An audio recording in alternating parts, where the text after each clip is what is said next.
LFG. This is Crypto Talk and Blockchain Walk. ETHDenver live. Well, not live, but yep, recorded. Yep. We're here with Patrick. How's it going, Patrick? It's going well. Yeah, it's going well. I appreciate you having me on. I have a quick question. Is ETHDenver empty? Is it dead, like everyone on crypto Twitter is saying? Not at all. I think, honestly, there is maybe a little bit quieter than most years. I think that's something to be expected, but the amount of quality that's out at the event this year is very promising. Yeah. There's a lot of builders. People are building heads down, building interesting things, and very productive event. I've been just like shilling the high signal to noise ratio on my tweets. Would you agree? I 100% agree. I would 100% agree. Is this your first ETHDenver? No, I've been going to ETHDenver for maybe coming up on my 5th or 6th time. Get out of here, really? Yeah, I've been in the space for quite some time, so well, I'm not doubting. Opportunity to be out here quite a bit. Yeah, I'm not doubting the tenure of your space. Actually, we first got connected for the podcast, the Smart Economy podcast. So this is a repeat guest that we have today. It's good to be back. You were formerly at Galaxy, and now you're at Khalani. Yep. What made you want to switch from like working with humans to working with agents? Yeah, so I would describe it as I've spent most of my career in the infrastructure side, and so spending a year with Galaxy was excellent. I worked on a lot of key problems when it comes to ecosystem building and how are we bringing that next wave of adoption into this space. When it comes to Khalani, we focus on intent orchestration and settlement across, as of right now, 42 different chains, thousands of assets, and it's heavily predicated on this notion of how do we solve for UX, transaction abstraction, simplified flows, being able to identify an outcome you want, and being able to have it be executed on your behalf. So effectively, as I see it, going from how do we handle the onboarding of Web3 with Galaxy to once they're here, let's get them to stay by making the UX as easy and intuitive as it can be. So that's kind of the TLDR. We had Austin come chat with us, and we spoke about this before we hit record. Austin was talking about X402 and 8004, which is basically like making the rails for agents to have wallets and identity. What are like some of the considerations we have to have when we're giving agents access and autonomy over our assets? What are the things I don't know that I need to be worried about? Yeah, I mean, I think a lot of people understand that there's always going to be a heightened level of risk in Web3 naturally by having access to capital or putting your capital on chain. And so that opens you up to a number of different scenarios of funds being lost, stolen, whatever it may be, hacked or otherwise. Agents themselves are going to face and already are facing those exact same considerations. And so both from a security perspective, or maybe we'll start with reputation, one of the things you identified there, a lot of people are heavily interested in how do we handle authenticity, reputation, ensuring the efficacy of these agents on chain. And so a lot of these new standards, these new developments that are being made are around creating solutions for just that, reputation systems, registries, and otherwise. I think one of the things that people often don't talk about as enough is what are the steps that we can take or the solutions we can provide as execution rails so that these agents can operate in an environment that has appropriate guardrails for that execution.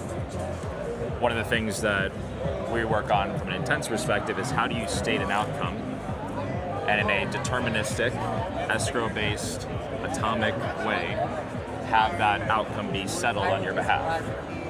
That's what we do for people across crypto, Web3 today. And it's the same type of infrastructure that people should look for, or agents should look to utilize when it comes to their involvement on chain. Because at the end of the day, I think a lot of people, when it comes to settlement or agentic settlement, agentic involvement on chain, go ahead. No, I was just gonna say, like, when you combine, you're throwing out to the layman a lot of big words. When it when you understand the concept, it makes a lot of sense. An intent is just saying, I want my agent acting on my behalf to do A, and then the agent does B, C, D, E, F, G to get that done. And you guys are building the infrastructure for the assets to be able to move between networks in the way that we want them to move, so that Khalani makes it possible for me to get my intent met, which is my intent is to have this thing, and Khalani builds that. So, what do you foresee as being like the killer use case for this? Are we talking like, I want to turn my USDC into, allocate into BUIDL on 3 different blockchains? Or are there other ways that we're going to be envisioning and using these assets and networks like Khalani beyond just like, give me stablecoin for RWA? What are the use cases you're envisioning like right now? Yeah, so I think a lot of the focus today is on the payment side of the equation as well as the investment aspect. So I do think that those are that next major frontier where agents will be involved, and will leverage intent infrastructure for execution, or trustless execution, guaranteed execution, if you will.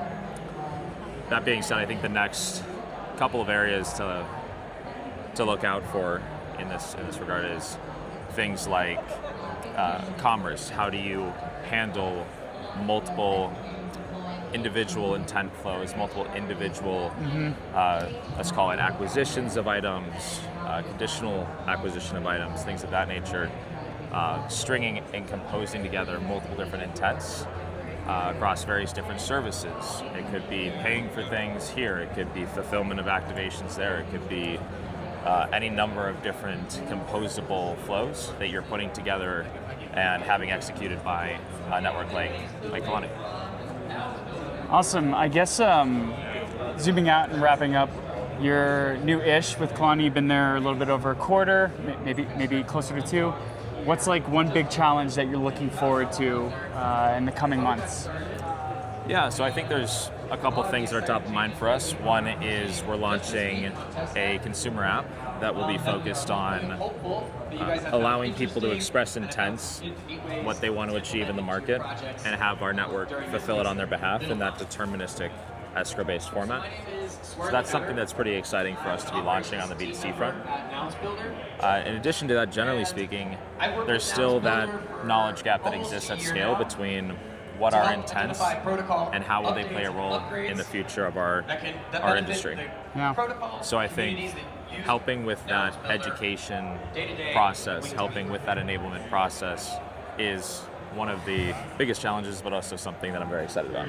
Yeah, I mean, like, the things you're talking about are going to be very useful, and there's a lot of grokking to do to understand them natively and intuitively from a retail user's end, and I'm sure with a lot of other types of clients you're working with. So that's going to be a fun challenge.